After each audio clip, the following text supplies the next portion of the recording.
Muy buenas a todos chicos, soy SK y en el vídeo de hoy os traigo la review de una placa base, en concreto la MSI X470 Gaming Plus. Antes de comenzar con el vídeo quiero dar las gracias a MSI por haberme enviado esta placa base para su review, además de por habérmela dado para que yo la pueda utilizar en mi PC. Así que nada, una vez dicho esto, comenzamos con el vídeo. En primer lugar, como siempre, vamos a comenzar con el apartado del unboxing. Como podemos ver, en la caja predominan los colores negro y rojo, que son los ya más que conocidos colores de MSI. Una vez abierta la caja, en su interior nos vamos a encontrar dos cables SATA, la chapa para las conexiones traseras, una guía de instalación rápida, varios stickers para identificar nuestro cableado, un DVD con drivers, un manual de instrucciones, una pegatina con el logo de la marca y por supuesto la placa base. Una vez hemos visto el apartado del desempaquetado, vamos a pasar a hablar de sus características principales. En primer lugar, estamos ante una placa base de formato ATX. Por supuesto con el socket AM4, aunque eso ya lo hemos visto en la caja, y es compatible con CPUs AMD Ryzen de primera y segunda generación.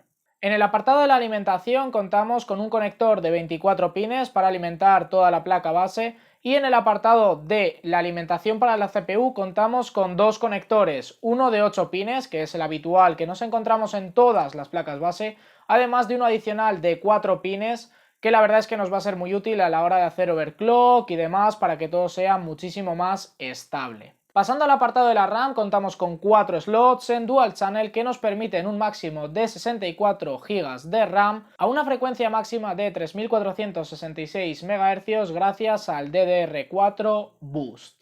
Habiendo visto la parte superior de la placa base, vamos a pasar a la inferior. Lo primero en lo que nos fijamos es en un generosísimo disipador, el cual está sobre el chipset y es de color negro y rojo con el logo de MSI. A su derecha tenemos 6 conectores SATA 3 para todo el tema del almacenamiento. Continuando con el apartado del almacenamiento, he de destacar que también tenemos dos conexiones M.2. Además de ello, contamos también con 6 slots PCI Express, de los cuales destacar que el primero, que es X16, cuenta con la protección Steel Armor, lo cual significa que tiene un recubrimiento de metal porque es en la que solemos colocar las gráficas y todo el mundo sabe que las gráficas de última generación pesan bastante. Esto no es algo que sea imprescindible, pero sí que está bien que nos lo traiga. Además de todo esto, también he de destacar que contamos con 4 conectores para ventiladores, contamos también con un botón para limpiar la BIOS en caso de que hubiese algún error y también podemos conectarle tiras RGB. Además de que la propia placa base tiene LEDs RGB en su parte superior derecha. Continuando con el apartado de las conexiones, las delanteras dependerán de la torre que tengáis y de lo que podáis conectar.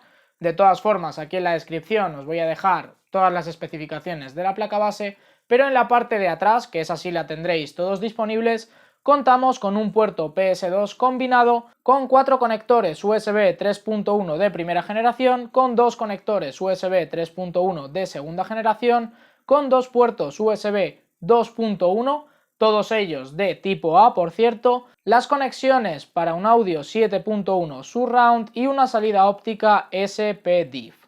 Además de que contamos también con un puerto DVI-D y un puerto HDMI en caso de que utilizásemos una APU, y todo ello acompañado, como no, por supuesto, de un puerto gigabit para la conexión a internet.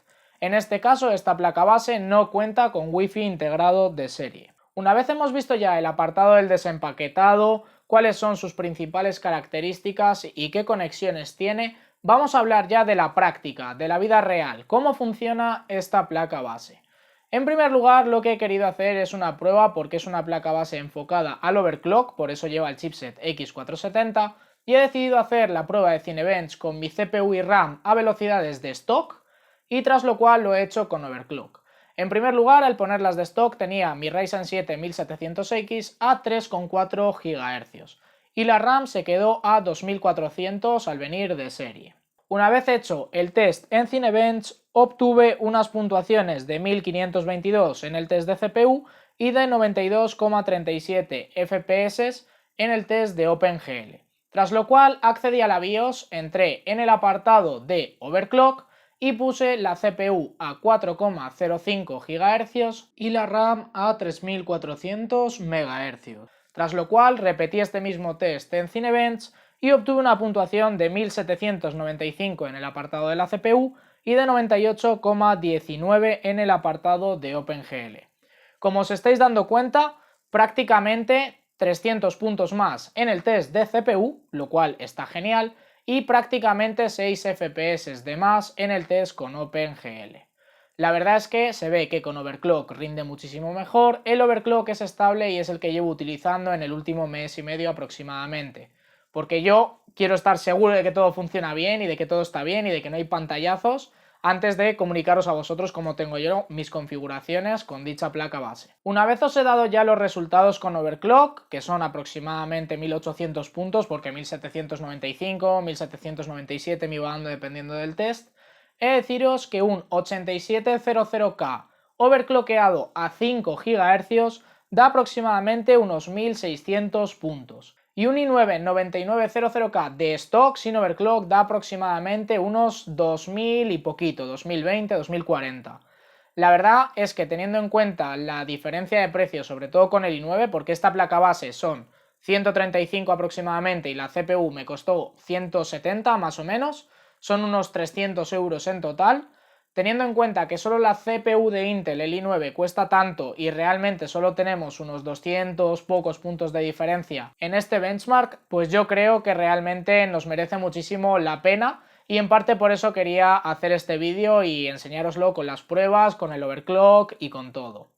Así que una vez hemos visto ya un poquito de cómo funciona, que ya veis que todos los streamings que hago, tanto en YouTube como en Twitch, todos los vídeos los edito con este ordenador, con esta CPU, con esta RAM, con todo lo que os he enseñado ahora mismo, pues quería llegar a la valoración final, que como siempre dividiré en tres partes: cosas buenas, cosas malas y cosas a tener en cuenta. En el apartado de las cosas buenas, en primer lugar indicar su precio, ya os he dicho, aproximadamente 135 euros. Creo que es la placa base más barata con el chipset X470 y la verdad es que está genial. En segundo lugar, el tema del overclock, tanto a la CPU como a la RAM va perfecto, sinceramente estoy encantado. También he de destacar el tema de que tiene RGB y le podemos conectar tiras RGB si lo requiriésemos, en mi caso ya con los ventiladores y demás es suficiente. Y por último, algo que me ha gustado también es que tanto en los conectores de la RAM como en los PCIs y demás tenemos un LED que nos indica que está correctamente conectado, es decir, en los slots que hay RAM luce y en los que no, no, por ejemplo. Y eso la verdad es que me ha gustado y que en mi anterior placa base pues no lo tenía y me ha llamado la atención. En el apartado de las cosas malas tengo dos que destacar. Una es culpa de la placa base y la otra no, ¿vale? En primer lugar, la primera, la que es un fallito tonto y realmente pues tampoco tiene nada, es que la RAM, cuando la sincronizo utilizando el software de la placa base, noto como que una de las memorias va más rápido que la otra referente a efectos de luz, es decir, que si es un cambio de colores, primero cambia una y luego cambia la otra en lugar de ir sincronizado.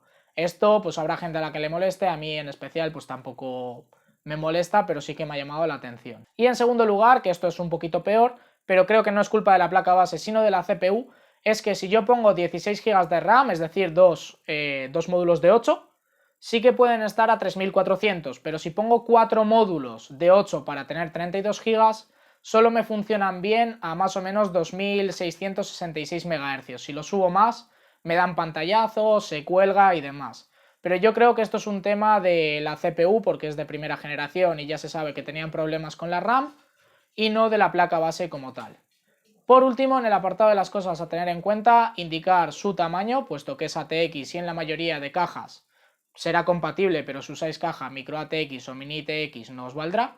Y también destacar el tema de lo que os he comentado, que en comparación con Intel a día de hoy es mucho mejor un Ryzen 7 con esta placa base que un Intel con cualquier placa base que haya, porque son todas muchísimo más caras.